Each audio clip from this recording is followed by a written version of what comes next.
മൈസൂർ പോയിട്ട് ബ്രേക്ക്ഫാസ്റ്റ് കഴിക്കാന്ന് വിചാരിച്ച ദിവസമായിരുന്നു. അപ്പൊ അത് നമ്മള് പല കാരണങ്ങളാലും നടന്നില്ല. പ്ലാൻ നമ്മൾ മാറ്റി. രാവിലെ അത്രയും നേരത്തെ എണീറ്റ് മൈസൂർ നടന്നില്ല. അപ്പൊ നമ്മള് മൈസൂർ കഫേ തന്നെ വയനാട്ടിലൊന്നുണ്ട് എന്നുള്ളത് അറിഞ്ഞിട്ട് അവിടെ പോയിട്ട് ബ്രേക്ക്ഫാസ്റ്റ് കഴിക്കാന്ന് വിചാരിച്ചു.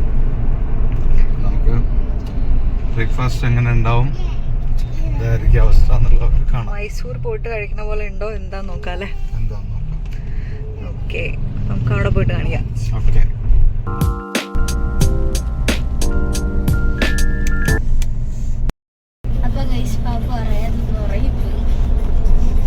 നല്ല ഉറക്കാല്ലേ? തണുപ്പുള്ളത് കൊണ്ട് ടവർ ഇട്ട് കൊടുത്തായിരുന്നു. അതെ, നല്ല തണുപ്പാണ്. ഇപ്പം നമ്മൾ പോകുന്ന സമയം ഒരു 9:30 ഒക്കെ ആയിട്ടുണ്ട് കേട്ടോ. പക്ഷേ എന്നാലും നല്ല തണുപ്പും മഞ്ഞൊക്കെയാണ് പുറത്ത്. ക്ലൈമറ്റ് കണ്ടു കഴിഞ്ഞാൽ ഒരു 6:30 ആ ഒരു ഫീലാണ് ഉണ്ടാവുക. അത്രയും നല്ല കോടമഞ്ഞൊക്കെ ആയിരുന്നു.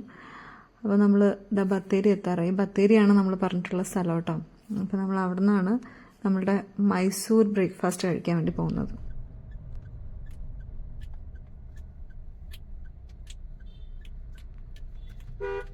ഈ സ്പോട്ട് വരുന്നത് ബത്തേരി തന്നെ കേട്ടോ. ബത്തേരി ടൗണിൽ തന്നെയാണ്. അവിടെ നിന്ന് ജസ്റ്റ് മാക്സിൻ്റെ ഓപ്പോസിറ്റ്. മാക്സ് പിന്നെ അവിടെ കുറേ 2-3 തിയേറ്ററൊക്കെ ഉണ്ട്. അതിൻ്റെ അടുത്ത് തന്നെയാണ് കേട്ടോ ഇത് വരുന്നത്. പാർക്കിങ്ങും സൗകര്യങ്ങളൊക്കെ ഉള്ളൊരു സ്ഥലം തന്നെയാണ്.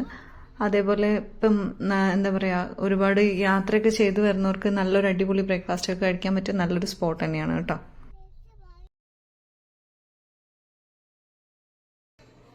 അപ്പം ഇതാണ് മൈസൂർ കഫേ കേട്ടോ. ഇതിൻ്റെ ഉള്ളിലേക്കും സ്പേസ് ഉണ്ട്, അതേപോലെ പുറത്ത് ഇതേപോലെ ഒരു ഓപ്പൺ സ്പേസ് ഉണ്ട്. അപ്പം നമ്മൾ ഓപ്പൺ സ്പേസിലാണ് കേട്ടോ ഇരുന്നിട്ടുണ്ടായത്. പാപ്പുവിന് ഇഡ്ഡലിയാണ് കേട്ടോ ഓർഡർ ചെയ്തത്. അവൾക്ക് എപ്പോഴും ഇഡ്ഡലിയാണ് ഇഷ്ടം കഴിക്കാൻ, രാവിലെ കുറച്ചുകൂടെ. അപ്പോൾ അതുകൊണ്ട് അവൾക്ക് ഇഡ്ഡലി പറഞ്ഞു. പിന്നെ നമ്മൾ കേസരി പറഞ്ഞു, അതുപോലെ കാരാബാദ് പറഞ്ഞു. അത് നല്ല ടേസ്റ്റ് ആയിരുന്നു കേട്ടോ. അതിൻ്റെ കൂടെ ഒരു ചട്നിയൊക്കെ കിട്ടും. നല്ല അടിപൊളി ടേസ്റ്റാണ്. കുറച്ച് സ്പൈസിയാണ് കാരാബാദ്, എന്നാലും ടേസ്റ്റ് ഉണ്ട്, നല്ല അടിപൊളിയാണ്.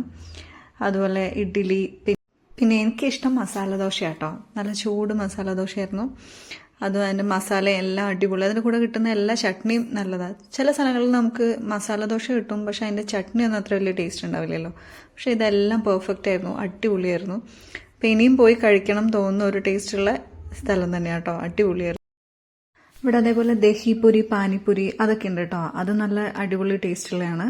പിന്നെ അതുപോലെ അത് നമുക്ക് ട്രൈ ചെയ്യാൻ പറ്റും. അതും സൂപ്പർ തന്നെയാണ്. അപ്പം നമ്മൾ ബ്രേക്ക്ഫാസ്റ്റും പരിപാടിയൊക്കെ കഴിഞ്ഞു. നമ്മളിന്ന് പയ്യെ അവിടെ നിന്ന് ഇറങ്ങാണ്. ഇതിൻ്റെ ഫ്രണ്ട് വ്യൂ എന്ന് പറഞ്ഞാൽ ഇങ്ങനെയാണ് കേട്ടോ. കാണാൻ നല്ല ഭംഗിയുണ്ട്. കുട്ടികളൊക്കെ കുറച്ച് ഫോട്ടോസൊക്കെ എടുത്തു അവിടെ വന്നിട്ട്.